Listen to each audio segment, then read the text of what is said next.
What were the inspirations for prehistoric art in Europe? Are there perspectives outside of the Western mindset we may look to for clues?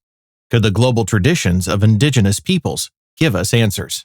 We have living indigenous memory and language to draw from in our search for answers. Pictured are two buttes on the horizon that suggest bear's ears. 4 Native American tribal languages from the region give us their own words for bear's ears. A comparison between the two sets of bear ears. One set is pareidolia. This indigenous interpretation hints at art being visually observed before engraved or painted. In 2016, President Obama gave an official proclamation from his desk at the White House, establishing Bears Ears National Monument and naming Bears Ears in 4 Native American languages. The once indigenous narrative, founded in pareidolia, became official. How anthropology looks at these pareidolia-founded sacred geological places has changed as people of European descent learned more about the traditions and beliefs of what were once considered primitive peoples. The word animism began to be accepted in the late 1800s as an all-encompassing alternative perspective. Such animistic peoples are commonly recorded in the ethnographic literature for their recognized sacred mountains and other geological formations as places to communicate with supernatural deities, the wind and the clouds having their own agency, and practitioners being aided by non-human animal beings. We can learn more about animism on a journey across the United States, encountering many indigenous pareidolia sacred sites along the way. We arrive at the Black Hills that intersect the states of South Dakota and Wyoming. Here we find the Lakota, who believe that sacred places on Earth are connection points with the sky. This cosmic view is animistic. In Lakota tradition, the deep vertical grooves in Bear Lodge Butte were created by the claws of bears which tried to capture children who escaped via being raised into the sky on the butte. Bear Lodge Butte is more well known today as Devil's Tower.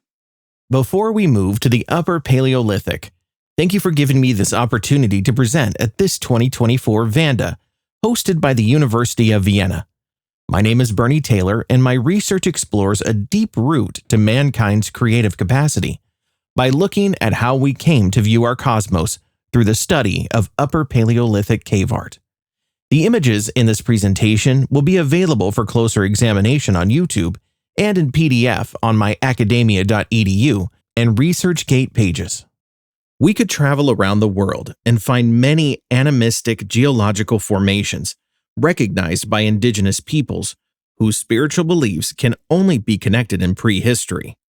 Instead, we will resume by visiting the prehistoric Altamira Cave in Cantabria, Spain. Here, Ice Age artists found pareidolia of faces, possibly those of horses, that they accentuated with black pigment. You may think this is not great art, certainly not a Picasso. Yet, we can see almost identical characters in Picasso's 1907 Les Demoiselles d'Auvergne. With this Altamira mask that was transferred to Picasso's 1939 night fishing at Antibes, the Ice Age artist found the face of the character on the wall, and then accentuated the features. Note how Picasso kept the face in black and white as he had originally seen it. The Spanish artist borrowed characters from Upper Paleolithic images throughout his career. The great Spanish artist himself had something to say about such art. In Picasso's words, "It occurred to man to create his own images. It's because he discovered them in the world around him, almost formed, already within his grasp. He saw them in a bone, in the irregular surfaces of cavern walls, in a piece of wood. One form might suggest a woman, another a bison." Picasso is speaking of pareidolia as an influence for art. This banner of the great Spanish artist hangs over the parking lot of the Altamira Cave and Museum. The banner indicates that Picasso is somehow lost from the permanent collection of the Altamira complex and needs to be refound. We remain in prehistory a few meters outside of the El Pendal Cave, overlooking a bay of Biscay cliff line in Asturias, Spain. The surf would have been more than a few meters shallower 22,000 years ago, when the Ice Age artists possibly first visited this site. The natural geological formation in the foreground has the appearance of a mammoth, with an indented circle in its left flank. The Pendal Cave is accessible to the public with a guide who needs to be booked a few months in advance. When Ice Age artists walk into the Pendal Cave, they would have encountered this wall, which is most well known for the commonly identified mammoth in red. The dating of this panel is unclear. Mammoths have curved tusks, which are not illustrated on the red Pendal animal, but clearly depicted at the Vienna Cave on the other side of the Pyrenees in France. Maybe the Pendal animal is a baby without tusks. There are at least 2 mammoths on this panel. The second mammoth is larger and behind the red outlined animal. One could suggest they are a mother and her calf. We can better identify the larger mammoth with the assistance of de-stretch note, the difference in coloration behind the red mammoth, and with the natural surrounding wall. I have marked the trunk, top of head, and hind quarter of this larger mammoth. Yet, the Pendal mother mammoth doesn't have curved tusks either. My read is that the Ice Age artists identified natural lines of the Pendal cave wall that looked like those of large pareidolia mammoth in the distance on the Bay of Biscay. The artists then cleaned off the panel and painted the smaller mammoth with a circle on its left flank they had also viewed along the Bay of Biscay. Neither the mammoths in the Pendal cave nor those from pareidolia outside have curved tusks, possibly answering why this feature wasn't replicated on the panel. Was there a sacred narrative for the woolly mammoths? We don't know. There is obviously intentionally in the 2 reproductions, which we today consider to be art. You can only take one of these artifacts home with you.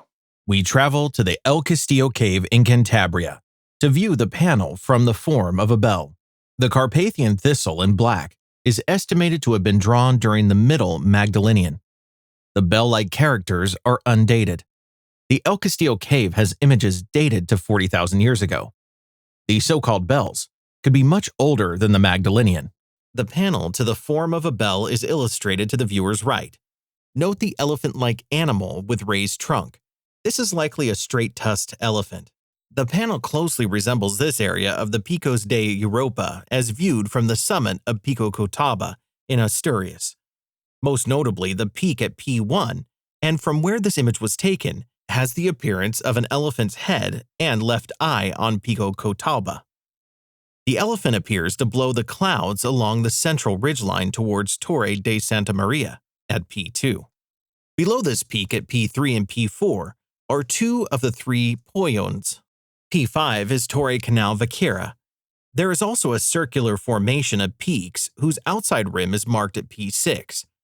The absence of snow on the El Castillo panel and the state of the Carpathian thistle suggest that this is a late summer, early autumn scene.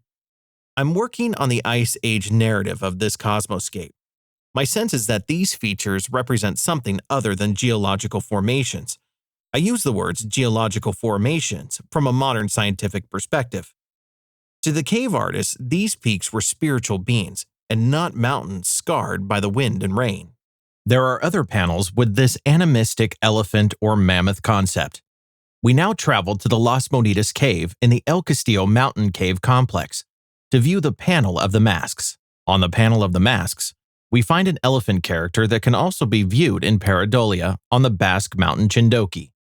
The peak of the elephant's head is marked by the red arrows. This Las Monitas elephant has previously been identified as a mammoth. When we widen our view of the panel, the head of an unusual character emerges from behind the elephant. A green arrow marks the right side of the character's head. This character has the impression of the wind. I believe this character is a representation of the Basque Ode, who is the spirit of thunder and the personification of storm clouds. This character gives us the artist's animistic belief in the wind and clouds having their own agency. There is also a therianthrope, the mix of human and other animal being in the center. The character has foxish ears and peers through a magical mask.